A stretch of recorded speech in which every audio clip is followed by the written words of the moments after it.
बहुत समय पहले की बात है। ललन नाम का एक गरीब व्यक्ति अपनी पत्नी उर्मिला के साथ एक किराए के छोटे से घर में रहता था। ललन का गरीबी के मारे बुरा हाल था। लल्लन, मुझे एक बात सीधी तरह बता दे, किराए के पैसे देगा या नहीं? पिछले 6 महीने से तूने मुझे एक पैसे भी नहीं दिए हैं। हर महीने तू मुझे कोई ना कोई परेशानी बता देता है। कभी कोई बीमार है, कभी काम नहीं मिला, कभी घर में खाने को नहीं है। अब बस, अब और नहीं चलेगा तेरा यह नाटक। या आज तू पैसे दे दे या फिर इस घर से चलता बन। मैंने कोई धर्मशाला नहीं खोल रखी है जहां कोई भी आकर मुफ्त में मौज करे। सेठ जी, बरसात की वजह से कहीं भी काम नहीं मिल रहा है। बहुत जगह काम की तलाश किया, लेकिन हर कोई कहता है बरसात के महीनों के बाद आना। अब सेठ जी, आप ही बताओ, जब काम ही नहीं मिल रहा है तो ऐसे में आपके पैसे कहां से दूं? मैं कुछ नहीं जानता कि तू मेरे पैसे कहां से देगा। घर का सामान बेच या बर्तन बेच, मुझे तो आज ही मेरे पैसे चाहिए, वरना यहां से अभी इसी वक्त बाहर निकल। सेठ जी, बरसात में मैं कहां जाऊं? मैं आपके सामने हाथ जोड़ता हूं, बस मुझे 1 महीने का समय और दे दो, मैं आपके सारे पैसे लौटा दूंगा। घर का मालिक ललन की एक नहीं सुनता और ललन का सारा सामान घर के बाहर फेंक देता है। बेचारा ललन सड़क पर आ जाता है। उसकी समझ में कुछ नहीं आ रहा था कि वो क्या करे और कहां जाए। ललन ये सोच ही रहा था कि उतने में आसमान में काले बादल छा जाते हैं। देखने में ऐसा लग रहा था कि बहुत तेज बारिश होगी। देखो जी, काले बादल छा रहे हैं, बहुत जोरों की बारिश होने वाली है। तुम्हें जल्दी से कुछ करना होगा, वरना सारा सामान बारिश में भीग जाएगा। मैं क्या करूं उर्मिला, कहां जाऊं? इसका मतलब कि दुनिया में कोई किसी का नहीं है। तुम एक बार अपने चाचा से बात कर लो, शायद इस मुसीबत में उनको हम पर रहम आ जाए और कुछ दिन हमें अपने घर में रहने दें। उर्मिला चाचा कभी हमें अपने घर में रहने की इजाजत नहीं देंगे, लेकिन तुम कहती हो तो मैं एक बार जाकर उनसे बात कर लेता हूँ। फिर ललन अपने चाचा के पास जाता है और अपने चाचा से कहता है, चाचा, आपके पास उम्मीद लेकर आया हूँ, सिर्फ आप ही मेरी मदद कर सकते हो। सेठ ने मुझे घर से निकाल दिया है, मेरा सारा सामान बाहर पड़ा है। कृपया मुझे कुछ दिन के लिए अपने घर में रहने की इजाजत दे दो। मैं कुछ दिनों में अपने रहने का इंतजाम कर लूंगा, उसके बाद आपके घर से चला जाऊंगा। अरे लल्लन पागल है क्या जो मेरे घर रहने की बात कर रहा है? जब से यह बरसात शुरू हुई है तब से मैं मुसीबतों में घिरा हुआ हूँ और एक नई मुसीबत तू आ गया। अरे मुझे क्या किसी पागल कुत्ते ने काटा है जो मैं तुझ जैसे भिखमंगे को अपने घर में रखूं? चलो मान भी लूं, मैंने तुझे अपने घर में रख भी लिया, लेकिन इसमें मेरा क्या फायदा होगा, बल्कि नुकसान ही होगा। तुम दुनिया भर की गंदगी फैलाओगे। मेरे घर में जाकर अपना रास्ता देख, आया बड़ा घर में रहने वाला। अपने चाचा की बात सुनकर ललन बेचारा आंखों में आंसू भरकर चला जाता है और अपने पति को इस तरह उदास देखकर उर्मिला कहती है, क्या हुआ जी, आप इतने उदास क्यों हैं? चाचा ने घर में रहने के लिए मना कर दिया क्या? हाँ उर्मिला, चाचा ने मना कर दिया। वो नहीं चाहते कि हम उनके घर पर रहें। अब हम क्या करेंगे जी, कहाँ जाएंगे? दोनों पति पत्नी बात कर ही रहे थे कि बहुत जोरों से बारिश पड़ने लगी। ललन के घर का सारा सामान भीग जाता है। बेचारा ललन बेबस और मजबूर खड़ा खड़ा यह सब देखता रहता है और कुछ नहीं कर सकता। जब बारिश बंद हो जाती है तो ललन एक पेड़ के नीचे अपने रहने का इंतजाम कर लेता है। फिर उसकी पत्नी उससे कहती है, बारिश ने सब कुछ खत्म कर दिया, लेकिन किसी ने हमारी मदद नहीं की। आटा भीग गया, खाने को कुछ नहीं बचा। उर्मिला, यह दुनिया बहुत मतलबी है।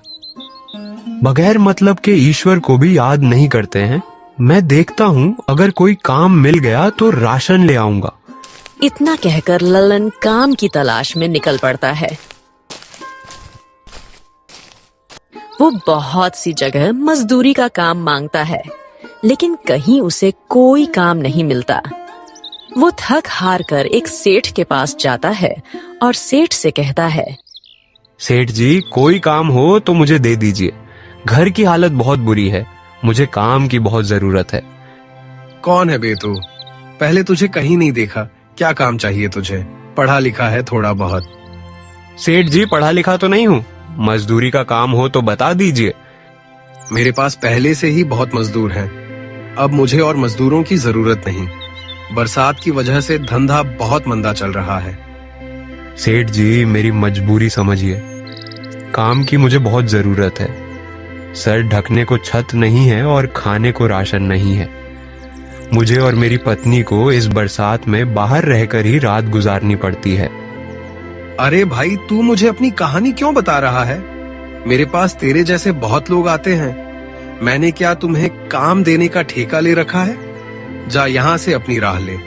मेरा समय मत बर्बाद कर। सेठ की बात सुनकर ललन चुपचाप अपने घर की ओर चल पड़ता है। रास्ते में चलते चलते उसके दिमाग में अनगिनत ख्यालात आ रहे थे। तभी बहुत जोर से बारिश होने लगती है। बारिश से बचने के लिए ललन एक पेड़ के नीचे खड़ा हो जाता है। तभी उसे एक छोटा सा घर दिखता है।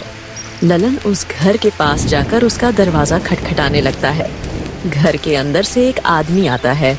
वो ललन से कहता है, क्या बात है भाई, क्यों दरवाजा पीट रहे हो? भैया, बारिश बहुत तेज हो रही है। बारिश से बचने के लिए आया था। क्या थोड़ी देर के लिए मैं आपके घर में रुक सकता हूँ? जैसे ही बारिश बंद हो जाएगी तो मैं चला जाऊंगा। हाँ, जाओ अंदर। ललन घर के अंदर चला जाता है। उस घर में सिर्फ 2 ही आदमी थे। वो दोनों चोर थे। एक चोर ललन से कहता है, क्यों भाई, कहाँ से आ रहे हो?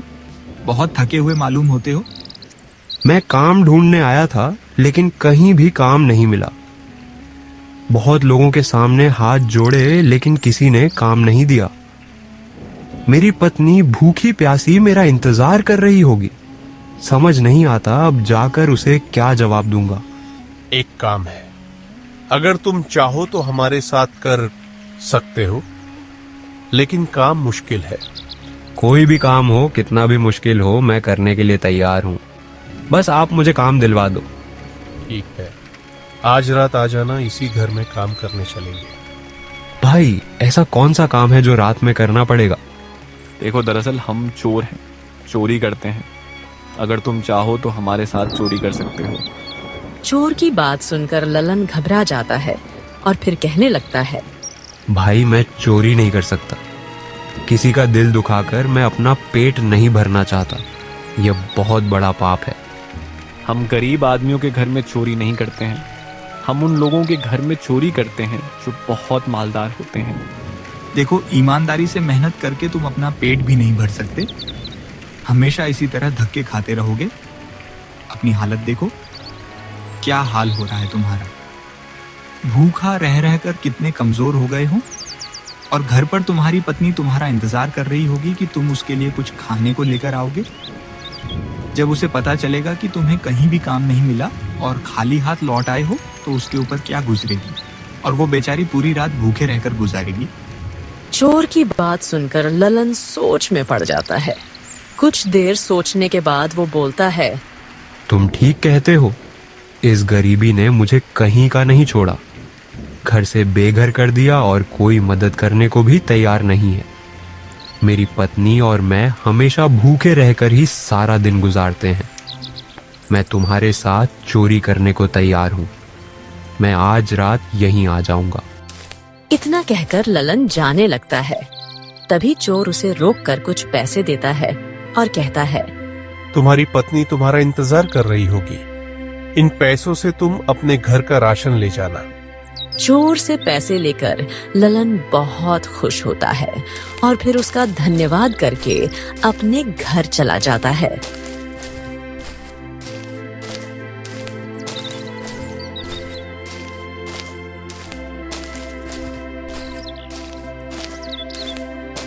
अपने पति के हाथ में राशन देखकर उर्मिला बहुत खुश होती है और अपने पति से कहती है, आपको काम मिल गया जी? हाँ सुनीता, मुझे काम मिल गया है, तभी तो मैं यह राशन लाया हूँ। इस बार बहुत अच्छा काम मिला है, ज्यादा मेहनत भी नहीं करनी पड़ेगी। बस यूं ही समझ लो, अब हमारे यह मुसीबत भरे दिन खत्म होने वाले हैं।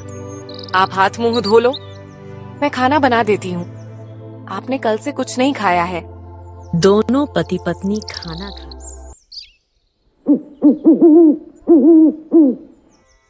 और जब रात हो जाती है तो ललन चोरों के ठिकाने पर जाने लगता है। अपने पति को रात में जाता देख उर्मिला कहती है, तुम इतनी रात को कहाँ जा रहे हो? मैं काम करने जा रहा हूँ, मैं तुम्हें बताना भूल गया। अब मैं काम करने रात में ही जाया करूँगा। ऐसा कौन सा काम है जो रात में करने जाया करोगे? कहीं तुम कोई गलत काम तो नहीं कर रहे? देखो, मुझे भूखा रहना पसंद है, लेकिन तुम कोई गलत काम मत करना। अरे उर्मिला, क्यों खामखा परेशान हो रही हो? जिस सेठ के यहाँ मुझे काम मिला है उसका बहुत बड़ा गोदाम है। बाहर विदेशों में उसका माल जाता है। रात में माल तैयार करना पड़ता है और फिर वो माल सुबह विदेशों में भेज दिया जाता है। अब मैं जा रहा हूं, वरना मुझे देर हो जाएगी। तुम आराम से सो जाना, मेरी चिंता मत करना। इतना कहकर ललन चोरों के पास चला जाता है।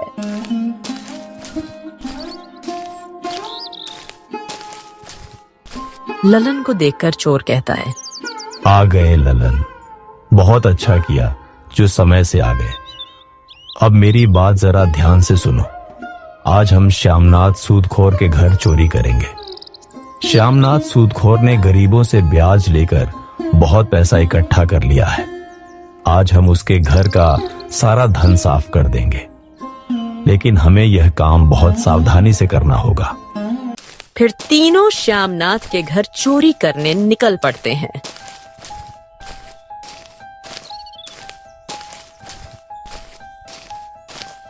वो तीनों श्यामनाथ के घर में घुस जाते हैं और बड़ी ही सफाई से उसके घर से सारा धन चुराकर फरार हो जाते हैं।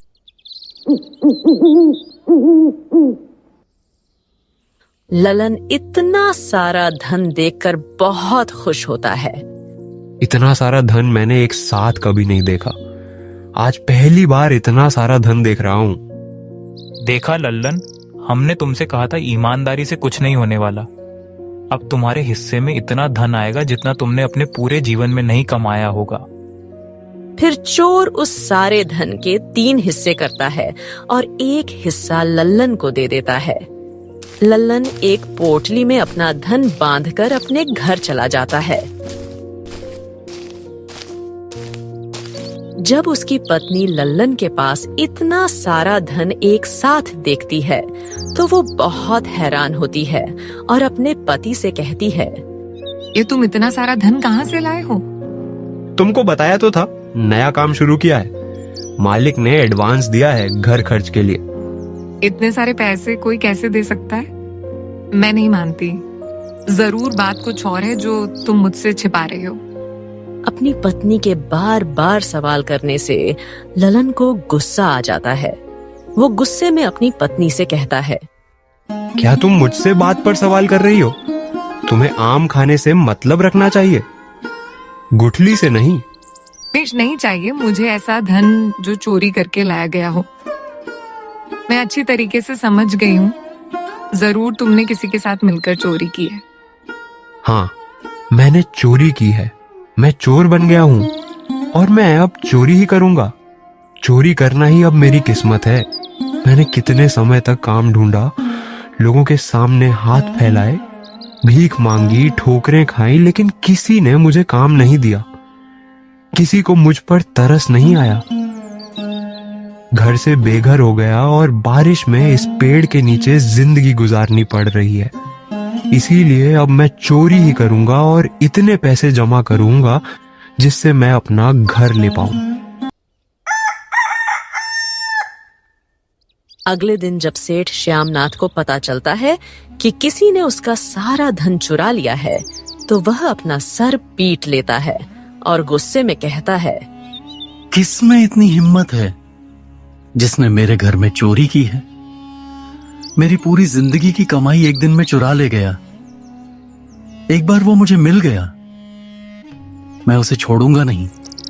श्यामनाथ सेठ बहुत गुस्से में था। वो किसी भी तरह उन चोरों को पकड़ना चाहता था जिन्होंने उसके घर में चोरी की थी। अब धीरे धीरे आसपास के गांव के बहुत से अमीर घरानों में चोरी होने लगी। ये देखते हुए लोग बहुत परेशान हो गए। फिर गांव के मुखिया ने एक पंचायत बुलाई, जिस पंचायत में आसपास के गांव के सभी लोग जिनके घर में चोरी हुई थी शामिल थे। दिन पे दिन गांव में चोरी बढ़ती ही जा रही है। हर वक्त सतर्क रहना पड़ता है। ना जाने किसके घर में कब चोरी हो जाए। हमें कैसे भी करके इन चोरों को पकड़ना होगा, वरना इस तरह तो हम बर्बाद हो जाएंगे। अब मुझे ये बताओ कि किस किस के घर में चोरी हुई है। कल रात मेरे घर में चोरी हुई थी। वो मेरा सारा धन चुरा ले गए। इन कमबख्तों ने मुझे बर्बाद कर दिया। पूरे गांव में उन चोरों का खौफ फैला हुआ है। हर कोई अपना धन बचाने की कोशिश कर रहा है, लेकिन वह चोर बहुत शातिर है। इतनी सफाई से चोरी करते हैं कि किसी को कानो कान खबर नहीं होती है। उन चोरों को अब सिर्फ महाराज ही पकड़ सकते हैं। हमें राजा को जाकर गांव की स्थिति के बारे में बताना चाहिए। गांव का मुखिया और कुछ लोग राजा के पास पहुंच जाते हैं। गांव का मुखिया राजा से कहता है, महाराज, हमारे गांव में कोई चोर है जो सभी अमीर लोगों के घरों में चोरी कर रहा है। महाराज, उसने पूरे गांव को परेशान कर रखा है। महाराज, कुछ कीजिए, उस चोर को पकड़ने के लिए कुछ कीजिए। यह कौन कमक्कल हैं जो हमारे राज्य में चोरी कर रहे हैं? क्या वह जानते नहीं हैं? चोरी करने वाले का सर कलम करवा दिया जाता है। मंत्री जी, कैसे भी करके उस चोर को पकड़कर हमारे सामने पेश करो। राजा के कहने पर मंत्री जी चोर को पकड़ने निकल जाते हैं, लेकिन मंत्री जी को चोर कहीं नहीं मिलता। फिर मंत्री जी गांव के मुखिया के पास जाते हैं और मुखिया से कहते हैं, मुखिया जी, मैंने वह चोर को हर जगह तलाश किया, लेकिन उसका कोई सुराग नहीं मिला। अब उस चोर को पकड़ने के लिए मेरे पास एक तरकीब है। तुम पूरे गांव में यह बात फैला दो कि मुखिया जी के घर में बहुत सारा धन है, जिसे मुखिया जी ने अपने घर के नीचे छुपा कर रखा है। जब उस चोर को झूठे धन के बारे में पता चलेगा तो वह चोरी करने दौड़ा चला आएगा। हाँ, उस चोर को पकड़ने के लिए ये बहुत अच्छी तरकीब है। मैं आज ही पूरे गांव में ये खबर फैला देता हूँ कि मेरे पास बहुत धन है। मुखिया पूरे गांव में यह खबर फैला देता है कि मुखिया के पास बहुत धन है। जब ललन को इस बात का पता चलता है तो वह अपने चोर साथियों के साथ मुखिया के घर चोरी करने पहुंच जाता है। जैसे ही वो तीनों मुखिया के घर घुसते हैं, वैसे ही मंत्री जी उनको पकड़ने लगते हैं, लेकिन किसी तरह वो चोर भाग जाते हैं और ललन पकड़ा जाता है। जब मुखिया जी ललन को देखते हैं तो वो हैरान होकर ललन से कहते हैं, ललन, तू कब से चोर बन गया? तू तो बहुत ईमानदार आदमी था। अरे मुखिया जी, आजकल किसी का कुछ नहीं पता। इंसान देखने में कुछ लगते हैं, लेकिन होता कुछ और ही है। आप ठीक कहते हो मंत्री जी, देखने में बहुत सीधा लगता था, लेकिन यह तो बहुत बड़ा बदमाश निकला। इसने पूरे गांव के लोगों को परेशान कर रखा है। इसे महाराज से ऐसी सजा दिलवाना कि फिर कभी यह चोरी करने की ना सोचे। फिर मंत्री जी ललन को लेकर राजा के पास चले जाते हैं और राजा से कहते हैं, महाराज, यही है वो इंसान जिसने गांव वालों के घरों में चोरी की थी। इसने पूरे गांव को परेशान कर रखा है।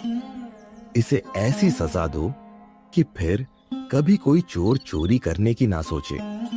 मंत्री जी की बात सुनकर महाराज गुस्से में ललन से कहते हैं, क्या तुम नहीं जानते कि मेरे राज्य में चोरी करने की क्या सजा है। जी महाराज, मैं अच्छी तरह से जानता हूं कि चोरी करने की क्या सजा है।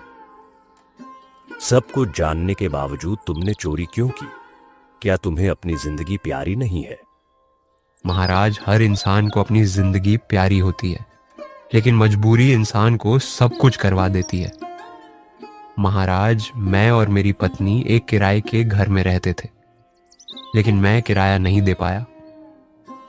इसीलिए मकान मालिक ने मुझे घर से निकाल दिया। मैंने हर किसी से मदद मांगी, लेकिन कोई भी मुझे अपने घर में रखने को तैयार नहीं हुआ। बारिश से सारा सामान खराब हो गया।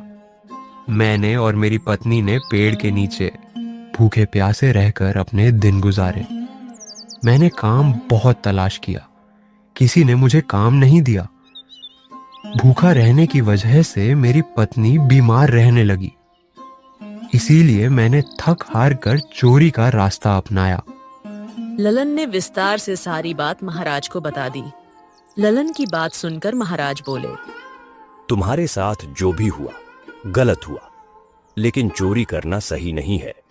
हम तुम्हारी सजा कम कर सकते हैं, लेकिन तुम्हें सजा जरूर मिलेगी। और तुम्हारी सजा है कि आज से तुम पूरे 1 महीने तक बिना तनख्वाह के राजमहल के बगीचे की सफाई करोगे, और 1 महीने के बाद हम तुम्हें अच्छी नौकरी दे देंगे, जिससे तुम अपनी जिंदगी खुशी से बिता सकते हो। राजा की बात सुनकर लल्लन बहुत खुश होता है और फिर राजा को धन्यवाद कहकर अपने घर चला जाता है। उर्मिला, मुझे राजमहल में नौकरी मिल गई है। अब मैंने चोरी करना छोड़ दी है। अब तुम्हें किसी भी तरह की चिंता करने की जरूरत नहीं है। फिर ललन सारी बात अपनी पत्नी को बताता है। उसके बाद ललन अपनी पत्नी के साथ खुशी खुशी अपना जीवन बिताने लगता है।